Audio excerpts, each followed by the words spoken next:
Happy holiday, our viewers. Welcome to Gashi's Command TV, the Taurus Man Black Africa. In today's video, I want us to look at the decision of the Senate. Because what we have is that we're expecting the Senate to give the decision about KAWIRA, the Meru governor, who was impeached by the county assembly. And now the Senate committee was handling the case. It was selected by the Senate, and today we are expecting the Senate to come up with the final decision. And when you look at KAWIRA, we saw a weak governor. We saw somebody who is not strong. We don't see a strong leader like the one you used to see in the campaign. The governor looked very timid and not very, very convincing. And when you look at her, you raise so many questions that maybe you would like to be answered. Again, when I look at the MCA case, the case itself looked weak and could not actually convince a judge, especially if it was a jury. It would be very, very difficult to convince a competent court that they have a strong case. Again, when I look at the Senate committee looked very competent. And here, when I looked at all the members, it's like they wanted to know the truth. And you remember when Bonnie Karware wanted to give in to the defense that KAWIRA should not stand on the dock, they vehemently opposed this decision. But when you look at Bonnie Karware, the chair of the Senate committee, the guy is a good leader, by the way. All said and done, Mugala Muwe na haki mpe. Bonnie Karware is a good leader. It's a competent leader. And when I compare him with other leaders like Rigathi Gachagua and William Samoei Ruto, one thing came to my mind, that this country for sure has good leaders, only that they are not given the chance. So what will determine the Senate verdict? So in this video, I want us to look at what the Senate is likely to rely on for them to come with the decision. So if you're here for the first time, remember to subscribe to Gashi's Command TV, the Taurus Man Black Africa. Just hit that red button, and for our subscribers, we are very, very humbled. The first reason is the mood. The first thing that will determine the decision is the mood in Meru. When you look at the mood, the electorate don't want KAWIRA to go. When you look at the mood, you realize that KAWIRA is loved by Meru people. When you look at the mood, people don't want these shenanigans by the MCA. People are not happy with the MCA. It's like they are siding with the governors, and we have seen them even demonstrating in public, saying that they don't want this nonsense.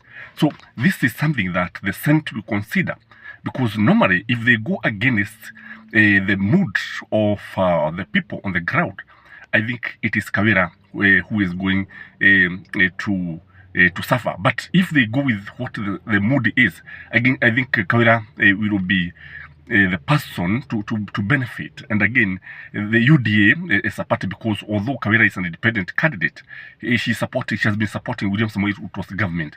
So here, if they go with the mood, I think it is the UDA that is going to benefit. The other thing that will determine the verdict is the size of the potato. How much money has been poured? How much money have the Senate been given? Because one thing I know is that when it comes to such weighty matters, money changes hands. And when you look at KAWIRA, to me, she's a miser. She's handling the county affairs, the county government, like a church. She's behaving like a bishop. This is politics. And politics just be a knuckle.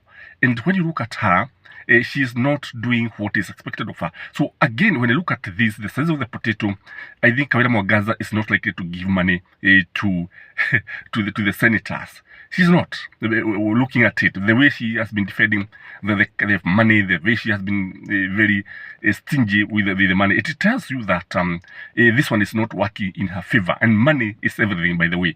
So if the Senate votes by the size of the potato, KAWIRA will be impeached in the morning. Again, it also, the other thing that will determine is William Samoei Ruto. What is the intelligence information that William Samoei Ruto has? Is it true that all what she's being accused of, is it true, or are they just mere allegations? And again, what are the people saying on the ground, and what does Ruto himself want? If he wants KAWIRA to go, she will go. If he doesn't want her to go, she will remain. If the NIS guys are advising him, because most of these readers depends on the NIS intelligence. If they are telling him to let KAWIRA go, let KAWIRA be impeached, that is what will happen. So this one, not many people can be able to decide, but although I believe that the intel is likely to favor KAWIRA MWANGAZA, the other thing that will determine the decision of the Senate is the deputy governor himself. Is he competent? Is he well connected? Because some of these governors are usually the one that cause the downfall of governors. So it is very, very important. Kwa sababu kikulacho kiguoni mwako. If the governor himself has connections, if he has strong connections with the government and with the senators, if he has bribed, or he have done his work well and has convinced the senators, KAWIRA will go. The fifth factor is the people behind the KAWIRA's wars. Many people believe that Kiraitu Murugi is the one who is behind KAWIRA's war. Many people believe that MCAs were bribed. Many people believe that they are influenced by the outside forces, and Kiraitu Murugi is being mentioned here and there. Whether correctly or wrongly, this channel cannot be able to tell. But when you read his book, you see somebody with a very negative attitude towards the deputy governor. So if this man has connections again with the senators, if he has connection with the president, KAWIRA will go. So this one does not favor KAWIRA. Again, the other thing is timing.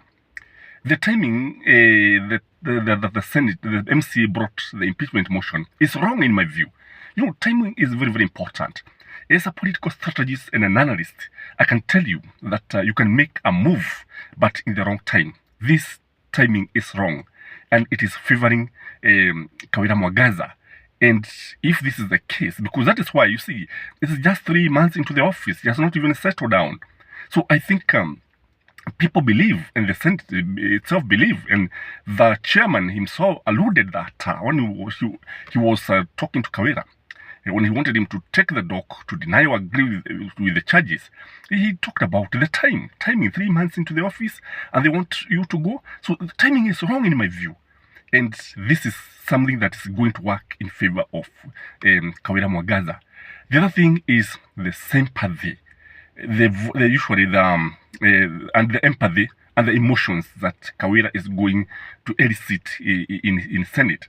When you look at it, you see that it's like the senators are empathizing with her because they are putting themselves in her shoes. Remember, there was one of the senators who was a governor himself. And when he was talking, you could see him, you could read the mood, you could read the tone, you could see somebody was empathizing with KAWIRA MWANGAZA. And this one, when you look at the emotions that this debate, this impeachment motion is bringing to this nation, it is working in favor of KAWIRA MWANGAZA. Again, the other thing, the eighth factor that is going to determine the verdict of the Senate is the MCA case. I've said this case is very weak. I'm saying this case cannot stand in a competent law. In a competent court of law. Because it is not convincing. Remember, in any case, you must have enough evidence. What we call parity evidence. An evidence that would be very, very strong to convince the people that this governor needs to go. When you listen to all the cases, they look like they are just allegations. Some of them like hearsay. So the case is very, very weak, and it is working against the county assembly. The other thing is the defense team itself. Did the defense put a spirited defense? Did they demolish every point? I believe they did something good. I believe the defense is very, very strong. I believe they were able to defend KAWIRA MWANGAZA. But now the problem is KAWIRA MWANGAZA herself. She was not able to defend herself strongly. She was not, she was not even prepared. Because, you see, being the accused person, you need to be conversant with everything. Because what we saw somebody who is not very conversant with what happens, what transpires in the county assembly. So this one is working against her. So when you look at all these things, you see many things are working in favor of KAWIRA MWANGAZA. Will the Senate uphold MCA impeachment motion? In my view, I could be right, I could be wrong. The odds are working against the county assembly. They are favoring KAWIRA MWANGAZA. I could be right, I could be wrong. This is just an opinion, and may you have a blessed day. Till next time, bye-bye.